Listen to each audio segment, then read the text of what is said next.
चाटोर येथील स्मशानभूमीची प्रशासनाकडून पाहणी।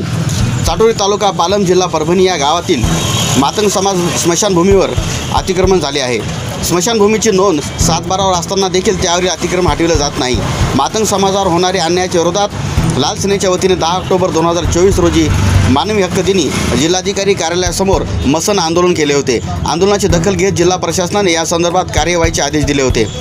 अपर जिल्हाधिकारी डॉक्टर प्रताप काळे यांनी तहसीलदार पालम यांना या संदर्भात आदेश दिले होते। त्यानुसार तहसीलदार कैलासचंद्र वाघमारे तहसील कार्यालय पालम येथे स्मशानभूमीचे वाद ऐकून घेण्यासाठी तहसील कार्यालय पालम येथे 9 डिसेंबर 2024 रोजी सुनावणी आयोजित केली होती। या सुनावणीत तहसीलदार तथा तालुका दंडाधिकारी कैलासचंद्र वाघमारे यांनी दोन्ही बाजूकडील म्हणणं ऐकून घेतले होते।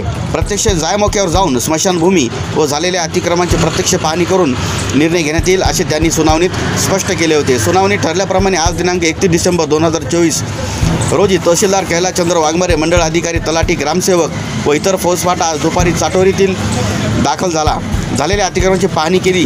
तहसीलदार यांनी तातडीने कारवाई सुरू केल्यामुळे स्मशानभूमी मुक्तीचा मार्ग मोकळा झाला आहे असा विश्वास वाढतो आहे।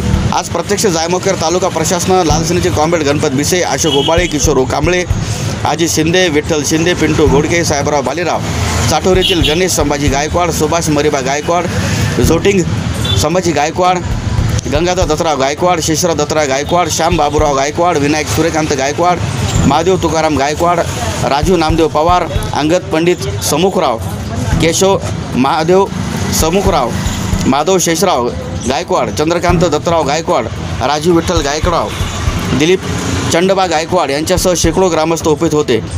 गावात कुठलाही कायदा व सुव्यवस्थेचा प्रश्न निर्माण होण्या अगोदरच प्रशासनाने मातंग समाजाच्या स्मशानभूमीवर अतिक्रमण हटवावे अशी मागणी यावेळी तहसीलदार यांच्याकडे करण्यात आली आहे।